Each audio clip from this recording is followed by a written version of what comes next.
Je n'ai point honte de l'évangile. Je crois donc je témoigne et je parle. Je refuse de gaspiller ma vie et de quitter cette planète sans rejoindre Dieu dans l'accomplissement de son plan de rédemption dans le monde.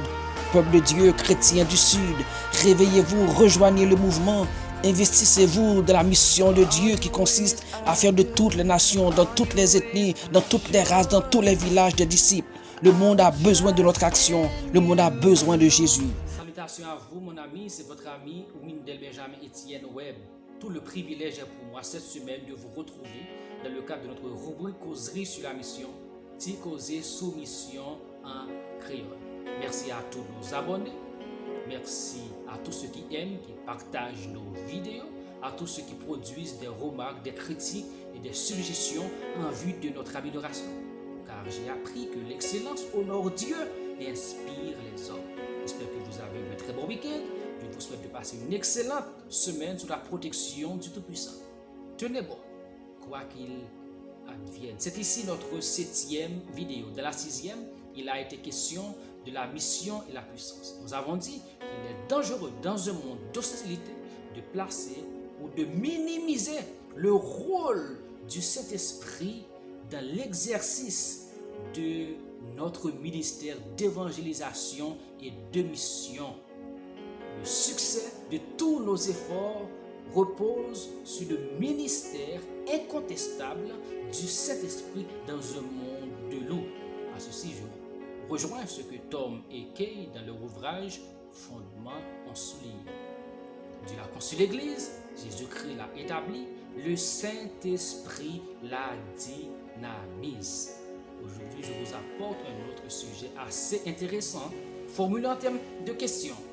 Le missionnaire, un faiseur de disciples ou un faiseur d'aliénés? La religion est l'un des domaines les plus critiqués de la planète.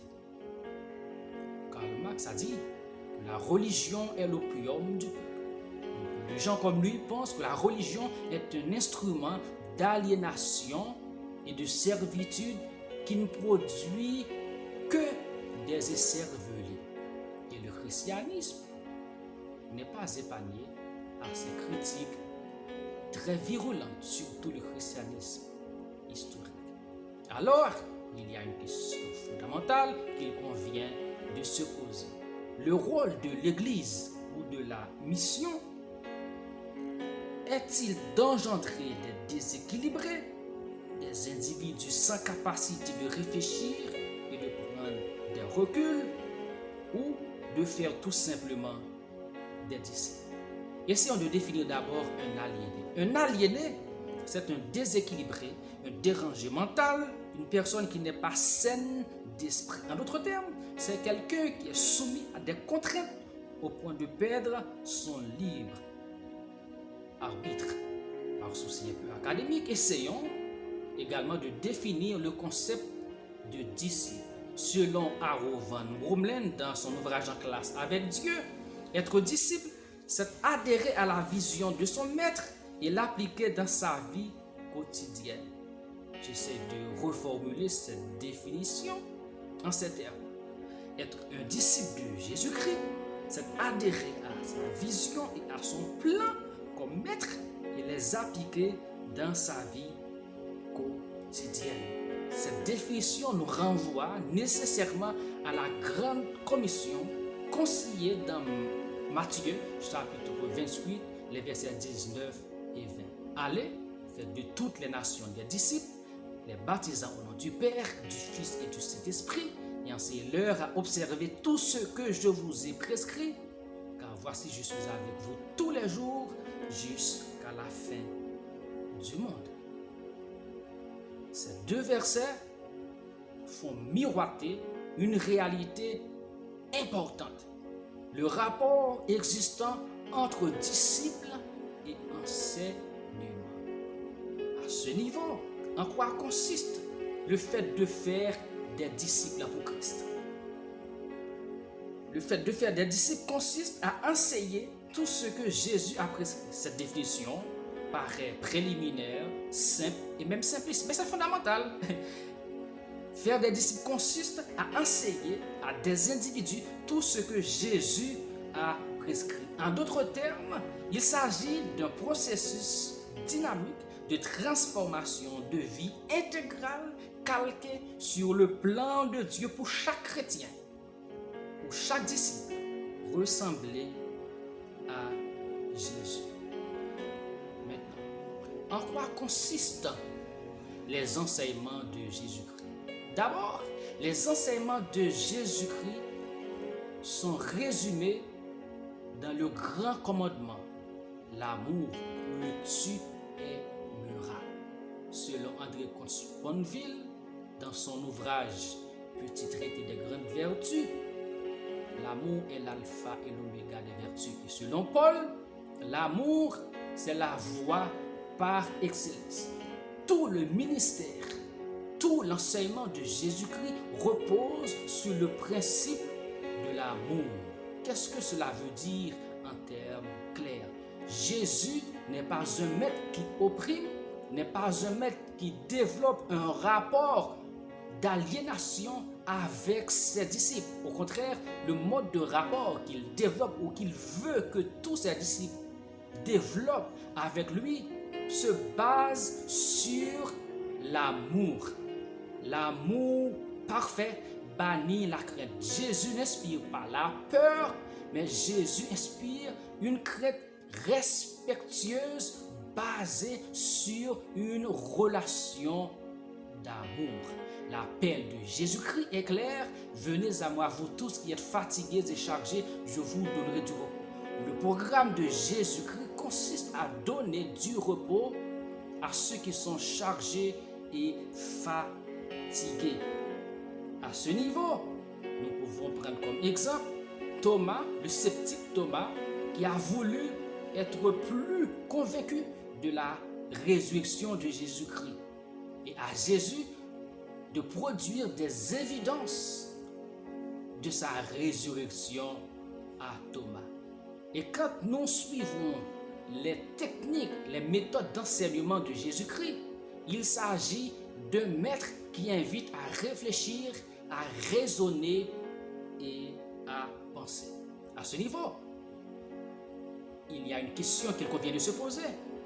Existe-t-il un rapport entre le christianisme historique et le christianisme biblique? En d'autres termes, ce que je veux dire, est-ce que nos enseignements correspondent fidèlement et nécessairement aux enseignements de Jésus-Christ? Beaucoup de gens pensent que le christianisme, c'est un instrument d'oppression. Mais voyons Jésus. Jésus n'a pas prôné l'aliénation. Il revient à nous, en fait, de correspondre nos enseignements à ceux de Jésus-Christ. Car toute connaissance vient de Dieu. Le Dieu rationnel, le Dieu de sagesse infinie, source de toute connaissance et de vérité, créateur d'un univers intelligible et des humains à son image, ne saurait en aucun cas nous engager en qualité de ses disciples dans une relation d'aliénation en nous privant de tout bon sens et de la pensée critique.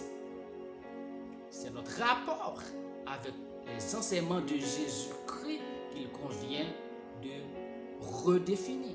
Il revient à nous d'étudier de manière inductive les enseignements de Jésus-Christ, les comprendre, les formuler en principe intemporel, clair, cohérent et les inculquer avec créativité et engagement de les appliquer au quotidien.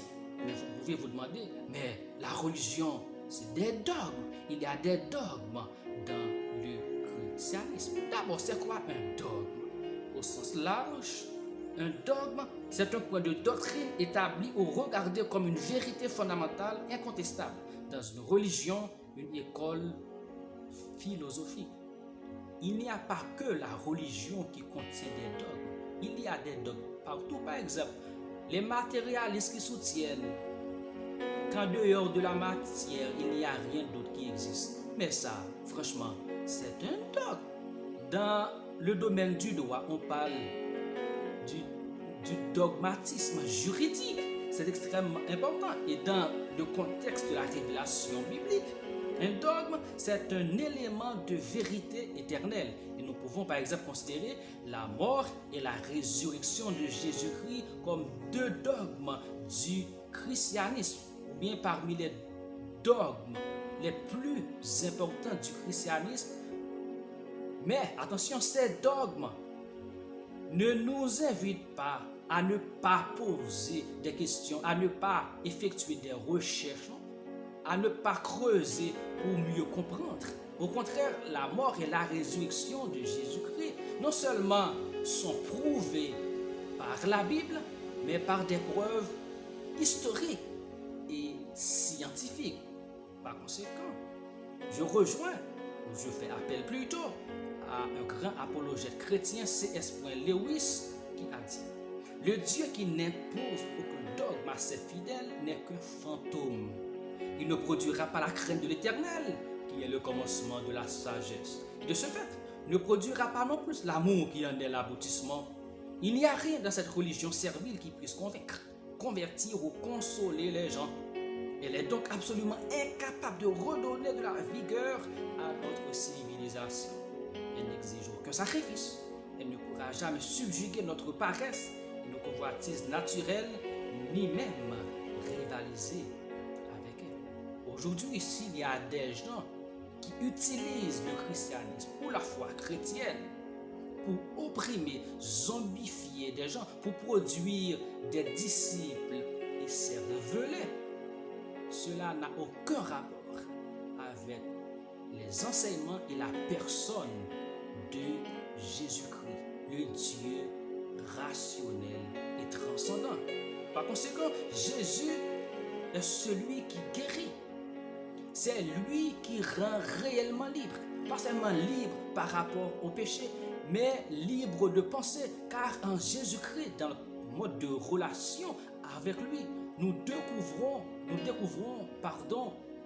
le vrai sens de beaucoup de choses, de beaucoup de questions que nous nous posons. Jésus est celui qui communique l'épanouissement et la plénitude. Ainsi, le rôle de l'Église dans ses efforts missionnaires est de forger les caractères des disciples de Jésus-Christ engagés, qu'il aime, tout en encourageant la pensée critique et une vision chrétienne du monde. Produire des disciples de ce genre assure une reproduction de qualité. À ceci, James Kennedy a dit: il est plus important de former un gagneur d'âme que de gagner une âme. Si nous formons conformément aux prescrits de Jésus-Christ des disciples, cela produira un effet domino transformationnel qui touchera les générations. Faire le contraire, c'est en réalité s'opposer à la vision du Maître. Ainsi, il y a plusieurs principes clés qu'il convient de considérer. 1. Tous les chrétiens sont des disciples de Jésus-Christ. À ce niveau, certains disciples sont plus matures que d'autres, mais les bishops, les nouveaux convertis, sont tous des disciples de Jésus-Christ. Deuxième principe, Jésus poursuit son œuvre de discipulat dans le monde. Il a dit: je suis avec vous tous les jours jusqu'à la fin du monde. Jésus est en réalité le maître par excellence qui poursuit son discipleship dans le monde. Comme notre maître, il est à nos côtés, il compatit à nos douleurs, il nous comprend et il assure notre processus de transformation de vie. Troisième principe fondamental, notre rôle est d'amener les gens au pied du véritable maître. N'essayons jamais de remplacer Jésus. Quatrième principe, nous ne faisons pas des disciples pour nous-mêmes, mais pour le royaume de Dieu. C'est extrêmement important. Par conséquent, nous devons libérer les potentiels. Libérer les potentiels. Les gens ne sont pas nos propriétés privées. Nous les formons en vue du ministère, du royaume de Dieu. Et c'est un principe Tout disciple est appelé à se reproduire. Chaque disciple, un jour, rendra compte. Comprendre cela, nous produirons des disciples responsables, engagés, intentionnels, passionnés et accomplis qui suivent leur maître sans gémissement. C'était ma rubrique pour vous. Notre sujet de prière pour cette semaine concerne les chrétiens persécutés du monde entier, notamment en Inde. Il y a quelques semaines, 16 familles chrétiennes, selon ce que nous rapporte Info Chrétienne, ont été sévèrement menacées de mort par des animistes qui voulaient que ces familles renient leur foi en Dieu pour retourner aux pratiques ancestrales. Certains ont abandonné et d'autres, la majorité, ont gardé la foi. Les autorités ont intervenu. Il n'y a plus de menaces, je pense, mais nous devons continuer à prier pour ces chrétiens. Et il y a un jeune adolescent qui a dit: si mon père ne veut pas aller à l'église, il est libre. Mais je vais y aller parce que j'aime y aller. Je ressens quelque chose que je ne peux obtenir nulle part. Je suis libre de toute négativité et j'ai beaucoup de paix. Je suis le Christ depuis près de 2 ans maintenant, bien que ma famille soit chrétienne depuis plus de 6 ans. J'étais très malade, mais depuis que j'ai commencé à suivre Jésus, je suis en parfaite santé. Je ne quitterai pas Christ. Mesdames, Messieurs, continuons à prier de tels chrétiens, de tels disciples de Jésus. Excellente semaine à vous. Que le Seigneur vous bénisse abondamment.